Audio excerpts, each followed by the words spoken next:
Thank you sir. మీరు first నువ్వు ఆ సార్ ఆపేసి, లాస్ట్ టైం కూడా చెప్పినా నీకు నేను, ఈయన డిబేట్లో కూడా మాటి మాటికి సార్ సార్ అంటుంటే నువ్వు సార్ అనుకున్నాను, చాలా దూరం ఉంటుంది అన్నాను. నీకంటే పెద్దోడిగా అన్న అంటే అయిపోలా అని కూడా చెప్పా. ఇంకా నువ్వు సార్ అంటు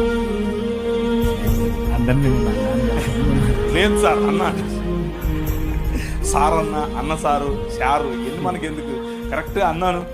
ఓకేనా. ఎందుకంటే మీరు ఈ మధ్యకాలంలో మీరు చర్చలు నడిపిస్తూ ఉన్నారు, అని చేస్తూ ఉన్నారు కాబట్టి ఈ చర్చలన్నిటి వెనకాల మీ వెనక ఎవరైనా ఉన్నారా, మీకు అండగా ఎవరైనా ఉన్నారా ఇంత గట్టిగా మాట్లాడడానికి? నేను మరొకసారి అడుగుతా ఉన్నాను, ఎందుకని మిమ్మల్ని మీరు త్యాగం చేసుకొని ఎవరినో ఎడ్యుకేట్ చేయడానికి కార్యక్రమాలు ఎందుకు చేస్తూ ఉన్నారు? మా వెనక చాలా పెద్ద పెద్ద వాళ్ళు ఉన్నారు. అంటే పేరు చెప్తే కూడా అవతల భయపడిపోతారు. అలాంటి పెద్దవాళ్ళు ఉన్నారు మా వెనక. ఆయన పేరు యేసు.